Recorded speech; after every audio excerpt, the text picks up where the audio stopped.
नमस्कार, स्वागत है आपका राज्यसभा टीवी में। आपके साथ मैं हूं अभिलाषा पाठक। आइए बुलेटिन की शुरुआत करते हैं हेडलाइंस के साथ। प्रधानमंत्री नरेंद्र मोदी आज रात 8 बजे राष्ट्र को करेंगे संबोधित।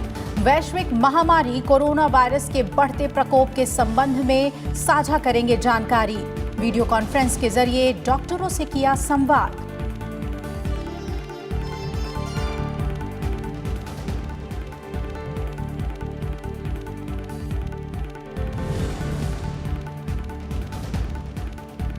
कोरोना के खिलाफ देशव्यापी अभियान के तहत 32 राज्यों और केंद्र शासित प्रदेशों में लॉकडाउन। कई राज्यों में कर्फ्यू लागू। उल्लंघन करने वालों के खिलाफ गिरफ्तारी समेत सख्त कार्रवाई के आदेश। देश भर में 519 लोगों में कोविड-19 की पुष्टि।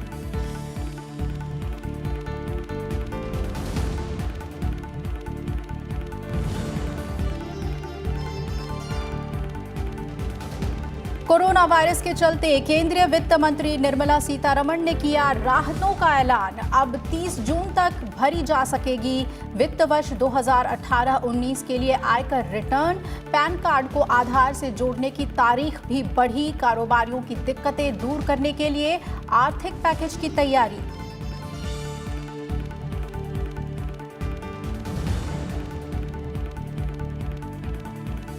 चुनाव आयोग ने राज्यसभा की 18 सीटों के लिए स्थगित किए चुनाव। 26 मार्च को होना था मतदान। देश में कोरोना वायरस संक्रमण के मद्देनजर फैसला। 55 में से 37 सीटों पर हो चुका है निर्विरोध निर्वाचन।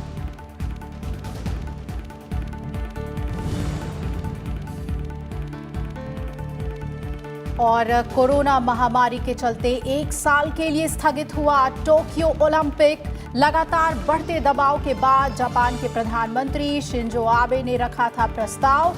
आईओसी ने किया औपचारिक ऐलान।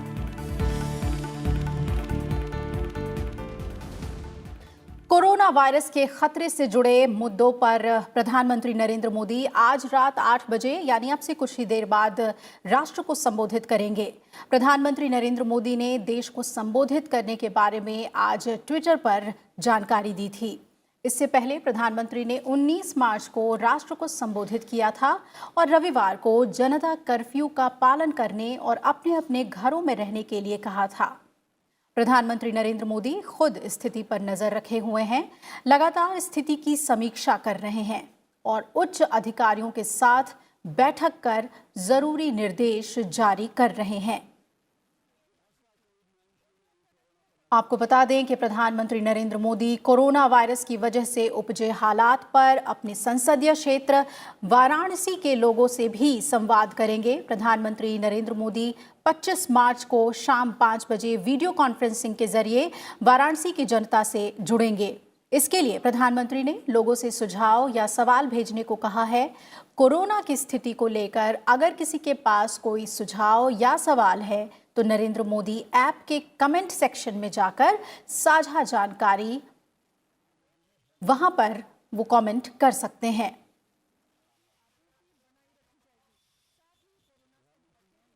प्रधानमंत्री नरेंद्र मोदी देश में कोरोना वायरस की स्थिति पर लगातार नजर बनाए हुए हैं। प्रधानमंत्री ने आज कोरोना वायरस की स्थिति को लेकर डॉक्टरों के साथ समीक्षा बैठक की। उन्होंने स्वास्थ्य सेवाओं में लगे लोगों से भी संवाद किया। वीडियो कॉन्फ्रेंसिंग के जरिए हुई इस बैठक में स्वास्थ्य मंत्री डॉक्टर हर्षवर्धन भी मौजूद रहे।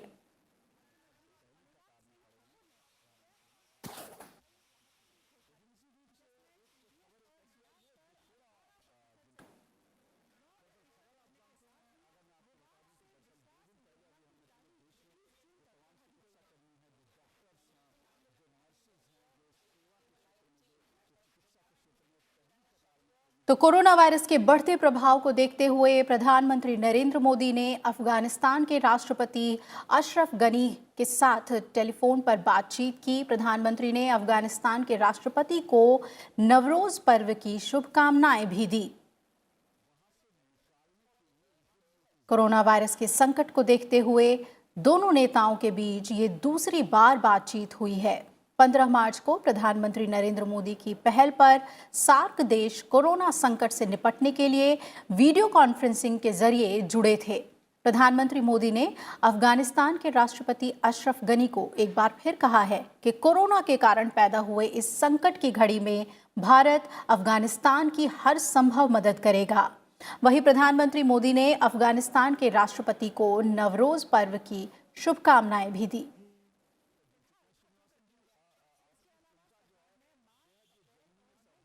कोरोना को लेकर लोगों और कारोबार जगत को राहत देने के लिए सरकार जल्द ही राहत पैकेज देगी।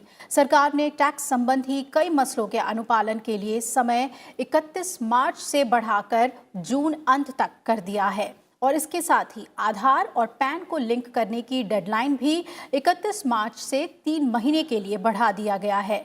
वित्त मंत्री निर्मला सीतारमण ने आज एक प्रेस कॉन्फ्रेंस में इसकी जानकारी दी। इस दौरान वित्त राज्य मंत्री अनुराग ठाकुर भी उनके साथ मौजूद थे। देश में कोरोना वायरस की वजह से पैदा हुए मुश्किल हालात के बीच वित्त मंत्री निर्मला सीतारमण ने कारोबारियों और आयकर दाताओं के लिए राहत भरे ऐलान किए हैं।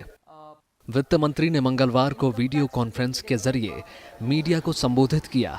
उन्होंने कहा कि आम लोगों और कारोबार जगत को राहत देने के लिए सरकार जल्द ही राहत पैकेज देगी। Work is going on and we are very close to coming up with an economic package which will be announced sooner rather than later.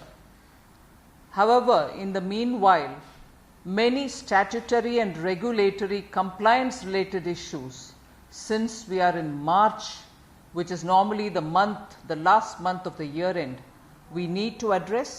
There has been several calls, I agree, for us to respond to in terms of deadlines that people are struggling to keep. वित्त मंत्री ने आम आदमी के लिए भी बड़ा ऐलान किया। उन्होंने कहा कि सरकार ने पिछले वित्त वर्ष यानी साल 2018-19 के लिए इनकम टैक्स भरने की मियाद 30 जून तक बढ़ा दी है। इसके साथ ही आधार और पैन को लिंक करने की डेडलाइन भी 30 जून तक के लिए बढ़ा दी गई है। वित्त मंत्री ने कहा कि देरी से रिटर्न दाखिल करने पर 12% के बजाय 9% ब्याज लगेगा। अगले 3 महीने तक किसी भी एटीएम से पैसा निकालने पर कोई चार्ज नहीं देना होगा। इसके अलावा बैंक खातों में मिनिमम बैलेंस रखने की शर्त को भी खत्म कर दिया गया है। The last date for income tax return for the financial year 18-19 is extended to 30th June 2020, and for the delayed payments, interest rate has been reduced from 12 to 9%. No extension, but on the delayed deposit of TDS, only reduced interest of 9% will be charged on the delayed deposit till June 30th, 2020. The current prevailing interest rate is 18% for the delayed deposit on TDS.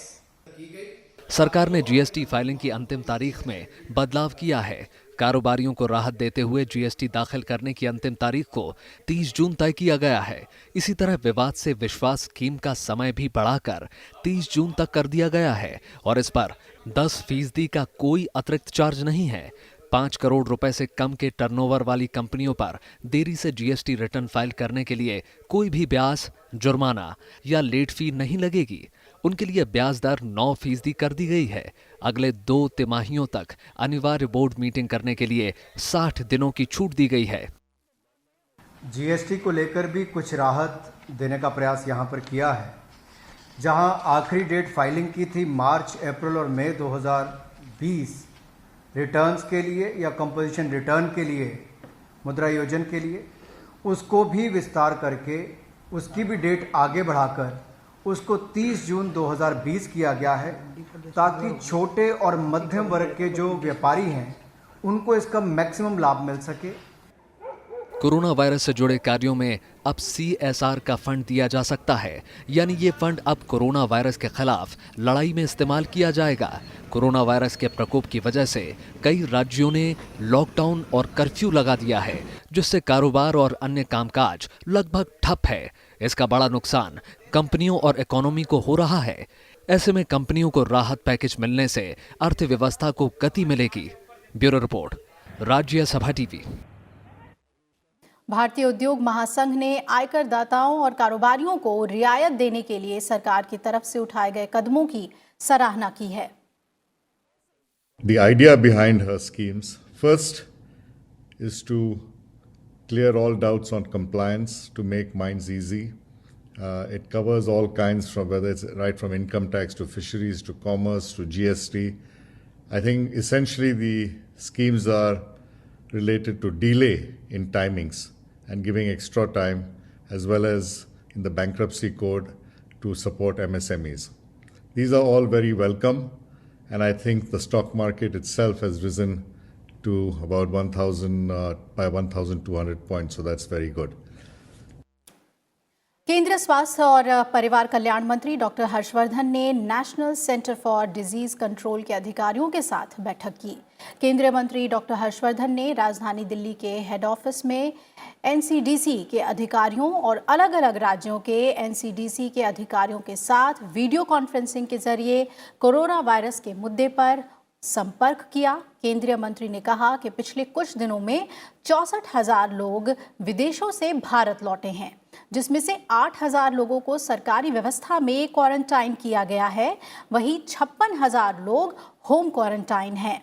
केंद्रीय मंत्री ने कहा कि फिलहाल लोग सरकार के आदेशों का पालन करें, जिसमें 1 मीटर की दूरी रखना, भीड़ इकट्ठी न करना जैसे आदेशों को माने तो कोरोना वायरस के संक्रमण को फैलने से रोका जा सकता है।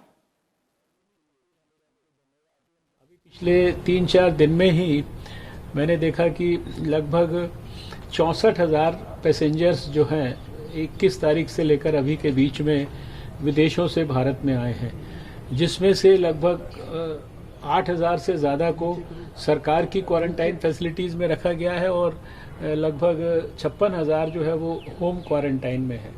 तो ये समय वो है जिसमें कि होम क्वारंटाइन और सरकारी क्वारंटाइन में रहने वाले लोगों को भी सरकार की व्यवस्था से कोऑपरेट करना है, समाज के साथ कोऑपरेट करना है, अपने घर के लोगों के साथ कोऑपरेट करना है। एक तरफ जहां संक्रमण के मामले सामने आ रहे हैं, वहीं कुछ मरीज इलाज से ठीक भी हुए हैं। ताज़ा मामला श्रीनगर का है, जहां कोरोना वायरस से संक्रमित एक मरीज इलाज के बाद ठीक हो गया है। कोरोना वायरस के बढ़ते मामलों को देखते हुए देश के 32 राज्यों और केंद्र शासित प्रदेशों के कुल 560 जिलों में लॉकडाउन है। कोरोना के संक्रमण को रोकने के लिए सरकार ने राज्यों से सख्ती से लॉकडाउन को लागू करने के लिए कहा है और उल्लंघन करने वालों पर सख्त कानूनी कार्रवाई करने की बात भी कही है। भारत में कोरोना वायरस संक्रमण के अब तक कुल 519 मामले सामने आ चुके हैं। इनमें से 10 की मौत हो चुकी है। 39 लोग कोरोना के संक्रमण से मुक्त हो चुके हैं। अभी देश भर में एक्टिव केसों की बात करें तो ये संख्या 470 है। कोरोना वायरस के खिलाफ जंग में लगातार केंद्र सरकार और राज्य सरकार मिलकर काम कर रहे हैं। हिमाचल प्रदेश में आज शाम 5 बजे से कर्फ्यू लगा दिया गया है। वहीं बिहार में लॉकडाउन का असर देखने को मिला। सड़कों पर सन्नाटा नजर आया। पूरे बिहार में कोरोना वायरस का राज्य में कोई नया मामला सामने नहीं आया। वहीं बात करें गुजरात की तो वहां भी लॉकडाउन का असर साफ नजर आ रहा है। लोग अपने घरों में बंद रहे। इसके अलावा उत्तर प्रदेश में 27 मार्च तक यूपी के सभी 75 जिलों में लॉकडाउन कर दिया गया है। उत्तर प्रदेश के मुख्यमंत्री ने कहा कि अगर हालात बिगड़े तो कर्फ्यू भी लगाया जा सकता है। वहीं किराना की दुकानें कल से दोपहर 12 बजे से 4 बजे तक के लिए खुलेंगी। फल, सब्जियां और दूध की दुकानें लगातार खुली रहेंगी। बात कर ले महाराष्ट्र की तो यहां कोरोना वायरस के मामले लगातार बढ़ रहे हैं। राज्य में अब तक 3 लोगों की मौत हो चुकी है, जबकि इस वायरस के संक्रमित मरीजों की संख्या यहां बढ़कर 106 हो गई है। कोरोना वायरस के बढ़ते मामलों को देखते हुए पश्चिम बंगाल की मुख्यमंत्री ममता बनर्जी ने राज्य में आज शाम 5 बजे से 31 मार्च तक के लिए लॉकडाउन की घोषणा कर दी है।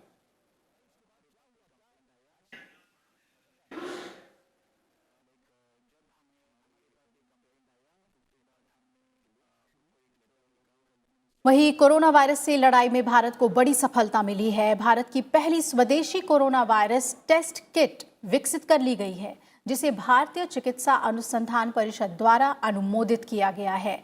ये किट और 100 रोगियों का टेस्ट कर सकती है। ये किट पहले से कम समय में टेस्ट के नतीजे देने में सक्षम है। और यहाँ पर एक छोटा सा ब्रेक ले रहे हैं, फौरन लौटेंगे, बने रहिए हमारे साथ।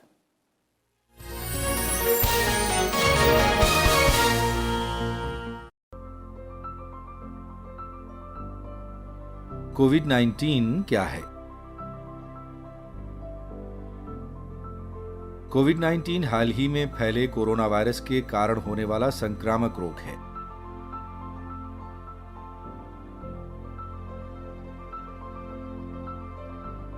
दिसंबर 2019 में चीन के वुहान प्रांत में इसका प्रकोप शुरू होने से पहले तक इस नए वायरस व बीमारी के बारे में कोई जानकारी उपलब्ध नहीं थी।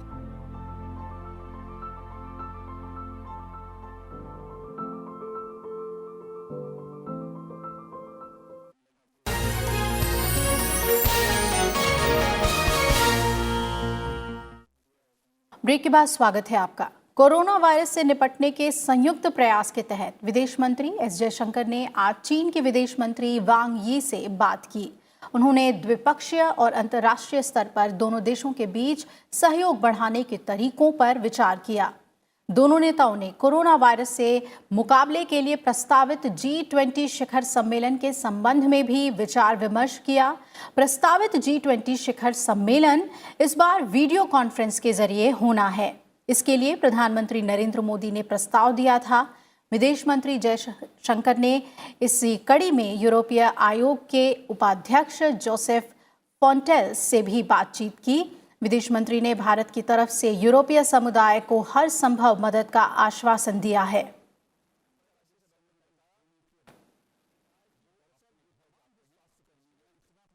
कोरोना वायरस के खतरे को देखते हुए चुनाव आयोग ने राज्यसभा की 18 सीटों के लिए होने वाले चुनाव को टाल दिया है। राज्यसभा की 55 सीटों के लिए चुनाव का ऐलान किया गया था। इनमें से 37 सीटों पर प्रत्याशियों का निर्वाचन निर्विरोध हो चुका है, लेकिन 18 सीटों के लिए मतदान कराया जाना है। चुनाव आयोग ने इन सीटों के लिए 26 मार्च को मतदान का कार्यक्रम तय किया था, लेकिन देश में कोरोना वायरस संक्रमण की स्थिति को देखते हुए आयोग ने मतदान को फिलहाल टालने का फैसला किया है। चुनाव आयोग का कहना है कि अभी हालात ठीक नहीं हैं। ऐसे में अगर चुनाव होते हैं तो मतदान एजेंट से लेकर वोटरों का जमावड़ा लगेगा, जो मौजूदा स्थिति के लिहाज से सही नहीं है। कोरोना वायरस की वजह से देश भर में लोगों को एक जगह इकट्ठा होने से रोका जा रहा है।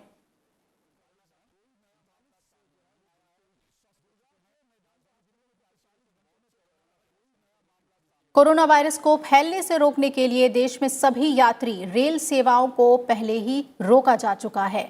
लोगों में कोरोना को लेकर जागरूकता लाने के लिए भारतीय रेलवे ने ट्वीट किया है, भारतीय रेल कभी युद्धकाल में भी नहीं रुकी। कृपया परिस्थितियों को गंभीरता से समझिए, घर में ही रहिए। रेलवे के सामने ऐसे हालात कभी नहीं आए। इस मुश्किल वक्त में रेलवे कर्मचारियों के सामने भी संकट खड़ा हो गया है और इसे देखते हुए रेलवे ने अनुबंधित कर्मचारियों यानी कॉन्ट्रैक्ट लेबर्स के लिए बड़ा फैसला किया है। भारतीय रेलवे ने फैसला किया है कि मौजूदा रेलबंदी के दौरान कॉन्ट्रैक्ट कर्मचारियों का नुकसान नहीं होने दिया जाएगा। इसके लिए उन्हें उनके कॉन्ट्रैक्ट वैल्यू का 70% भुगतान किया जाएगा। इसके अलावा रेलवे देश भर में जरूरी सामान पहुंचाने के लिए लगातार काम कर रहा है।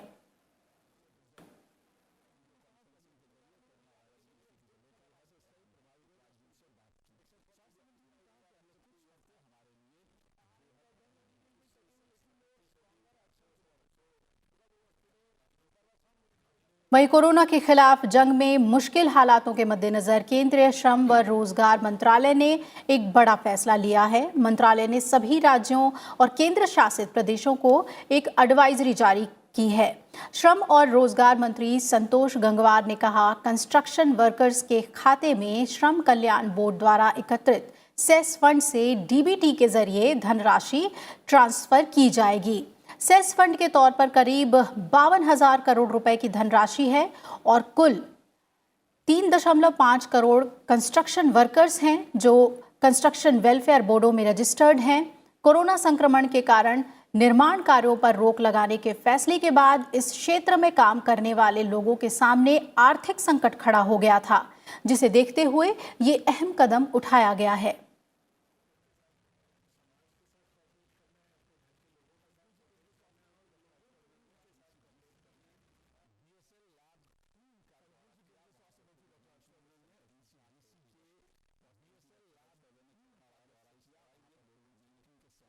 और बात करते हैं राजधानी की, तो कोरोना वायरस के बढ़ते खतरे को देखते हुए दिल्ली में कर्फ्यू लगा दिया गया है। मुख्यमंत्री अरविंद केजरीवाल ने आज कर्फ्यू लागू किए जाने की घोषणा की। अरविंद केजरीवाल ने कहा कि दिल्ली में कोरोना वायरस के मरीजों की संख्या में कमी आई है और ये अच्छी खबर है, लेकिन लड़ाई अभी लंबी है, इसलिए सतर्क रहना जरूरी है। उन्होंने कहा कि कोरोना वायरस से बचाव के लिए राजधानी में कर्फ्यू लगाया गया है।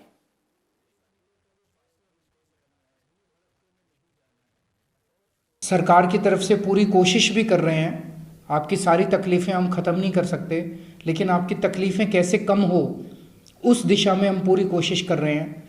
लेकिन फिर भी आपको बहुत तकलीफ हो रही होगी, मैं ये समझ सकता हूँ, लेकिन इस वक्त सब लोगों की ज़िंदगी बचाना बहुत ज़रूरी है, इसीलिए ये सारे कदम उठा रहे हैं, इतने कठोर कदम उठा रहे हैं। मैं जानता हूँ कि आप इसको समझ रहे होंगे और इसमें इन कठोर कदमों में पूरी तरह से साथ देंगे। भारतीय किसान यूनियन ने सरकार से निवेदन किया है कि कोरोना संक्रमण के मद्देनजर ग्रामीण इलाकों पर खास ध्यान दिया जाए। शहरों से ग्रामीण इलाकों में कोरोना संक्रमण धीरे धीरे फैल रहा है। ऐसे में कृषि श्रमिकों, छोटे और सीमांत किसानों के साथ मनरेगा मजदूरों को खास मदद की जरूरत है। किसान यूनियन ने सरकार से सब्जियों और कृषि आपूर्ति श्रृंखला को चिकित्सा आपूर्ति के साथ शीर्ष प्राथमिकता देने को कहा है।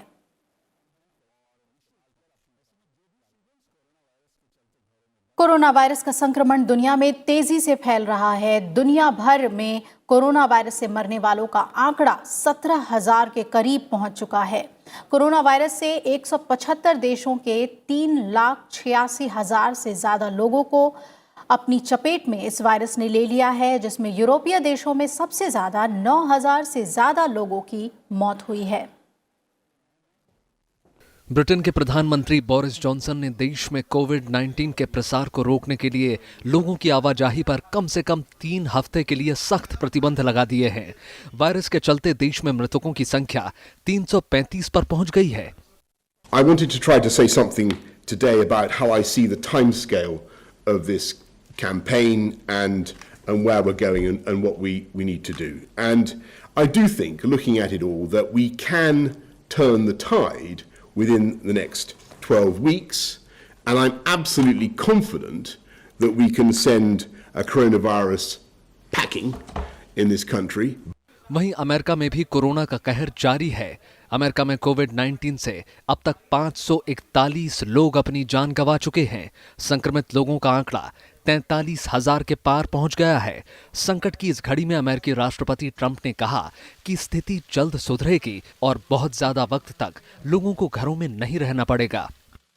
America will again and soon be open for business, very soon, a lot sooner than 3 or 4 months that somebody was suggesting. A lot sooner. We cannot let the cure be worse than the problem itself. We're not going to let the cure be worse than the problem. Corona virus से Spain बुरी तरह से प्रभावित हुआ है। पिछले 24 घंटे में 514 लोगों की मौत हुई है। स्पेन में अब तक 2,696 लोग अपनी जान गंवा चुके हैं। वहीं संक्रमित लोगों के आंकड़ों की बात करें तो ये 40,000 के करीब पहुंच चुका है। कोरोना वायरस के संक्रमण की मार इटली में सबसे ज्यादा पड़ी है। इटली में कोरोना वायरस के संक्रमण से सोमवार को 601 और लोगों की मौत के बाद अब तक सबसे ज्यादा 6,000 मौतें हुई हैं। वहीं ईरान में मंगलवार को 122 लोगों की मौत हो गई। ईरान में अब तक मरने वालों का आंकड़ा 1,934 हो गया है। चीन में पिछले 24 घंटों के दौरान कोरोना वायरस के 78 नए मामले सामने आए हैं, जिसमें से 74 लोग विदेश से आए थे। नए मामलों के बाद चीन में भय का माहौल है कि संक्रमण का दूसरा चरण शुरू ना हो जाए। भारत के पड़ोसी देशों पर नजर डालें तो बांग्लादेश, श्रीलंका, भूटान और नेपाल में हालात काबू में हैं। हालांकि पाकिस्तान में हालात लगातार खराब हो रहे हैं। पाकिस्तान में कोरोना वायरस से पीड़ित लोगों की संख्या 900 के पार पहुंच गई है। लोगों की मदद के लिए सेना की मदद ली जा रही है। कोरोना वायरस दुनिया के तकरीबन सभी देशों में फैल चुका है और इसमें 16,000 से ज़्यादा लोग मारे जा चुके हैं। सभी देशों ने सामान्य रणनीति यही बनाई है कि लोग अपने घरों के अंदर रहें, अपनी क्षमता बढ़ाएं, ताकत बढ़ाएं, ताकि कोरोना वायरस उनको प्रभावित न कर सके। अब इसमें कितना समय लगेगा किसी को पता नहीं, 1 सप्ताह, 2 सप्ताह या उससे भी ज़्यादा, लेकिन कोरोना वायरस हारेगा। अखिलेश सुमन, राज्यसभा टेलीविज़न के लिए, दिल्ली से। दुनिया भर में फैले कोरोना वायरस संक्रमण के चलते टोक्यो ओलंपिक खेल को 1 साल के लिए टाल दिया गया है। जापान के प्रधानमंत्री शिंजो आबे ने ओलंपिक खेल को स्थगित करने के लिए आईओसी के समक्ष प्रस्ताव पेश किया था, जिसका आईओसी के एग्जीक्यूटिव बोर्ड ने समर्थन किया। कई देश टोक्यो ओलंपिक को स्थगित करने के लिए पहले ही अपना पक्ष रख चुके थे। ओलंपिक खेल रद्द करने की घोषणा एक प्रेस कॉन्फ्रेंस में की गई। जापान के प्रधानमंत्री शिंजो आबे ने कहा कि ओलंपिक समिति के अध्यक्ष थॉमस बॉक से इस बारे में बातचीत के बाद ये फैसला लिया गया है। फैसले के मुताबिक टोक्यो ओलंपिक को रद्द नहीं किया जाएगा, बल्कि 1 साल के लिए आगे बढ़ा दिया जाएगा। अब टोक्यो ओलंपिक 2021 में होंगे।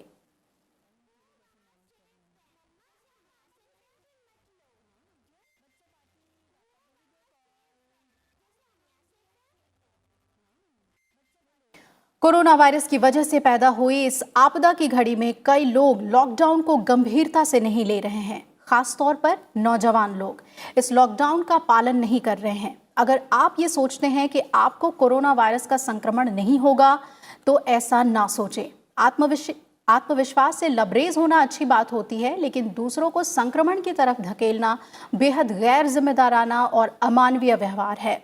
राज्यसभा टीवी के अपने तमाम दर्शकों से अपील है कि आप इस समय सरकार और स्वास्थ्य विभाग के दिशा निर्देशों का पूरी तरह से पालन करें और अपने घरों में ही रहें। कोरोना वायरस से सार्थक लड़ाई लड़ने के लिए लॉकडाउन और सोशल डिस्टेंसिंग ही सबसे बड़ा हथियार है।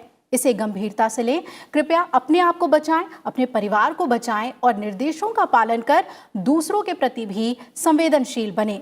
ये आपके साथ, आपके परिवार, समाज और देश हित में ही है। घर पर रहें, सुरक्षित रहें। मध्य प्रदेश में मुख्यमंत्री शिवराज सिंह चौहान ने आज विधानसभा में विश्वास मत के जरिए बहुमत साबित कर दिया। उन्होंने कहा कि फिलहाल सबसे बड़ी प्राथमिकता कोरोना संक्रमण को रोकना है। विधानसभा में विश्वास मत के दौरान कांग्रेस विधायकों ने विधानसभा की कार्यवाही का बहिष्कार किया। इसके बाद सदन की कार्यवाही 27 मार्च तक के लिए स्थगित कर दी गई। शिवराज सिंह चौहान चौथी बार मध्य प्रदेश के मुख्यमंत्री बने हैं। बुधनी विधानसभा क्षेत्र से विधायक शिवराज सिंह चौहान ने कल रात राजभवन में मुख्यमंत्री पद की शपथ ली थी। राज्यपाल लालजी टंडन ने उन्हें पद और गोपनीयता की शपथ दिलाई। शिवराज सिंह चौहान के शपथ लेने के बाद मध्य प्रदेश विधानसभा अध्यक्ष एनपी प्रजापति ने कल देर रात इस्तीफा दे दिया था।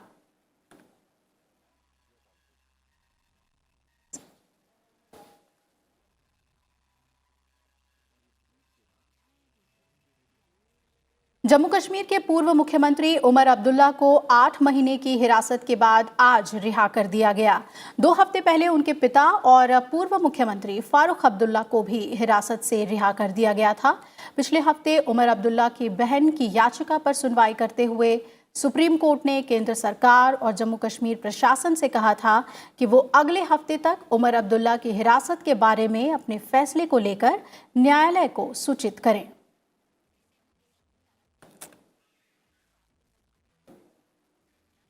उपराष्ट्रपति एम वेंकैया नायडू ने देशवासियों को उगादी, गुड़ी पड़वा, चैत्र सुखलदी, साजीबू चैरावबा, नवरेह और चैती चांद की शुभकामनाएं दी हैं। सभी धर्मों में नया साल एक उत्सव की तरह अलग अलग अंदाज में अलग अलग परंपराओं के साथ मनाया जाता है। इस खास मौके पर उन्होंने कहा कि लोगों को साफ सफाई का ध्यान रखना चाहिए। इसी के साथ इस बुलेटिन में फिलहाल इतना ही। जुड़े रहिए राज्यसभा टीवी के साथ। नमस्कार।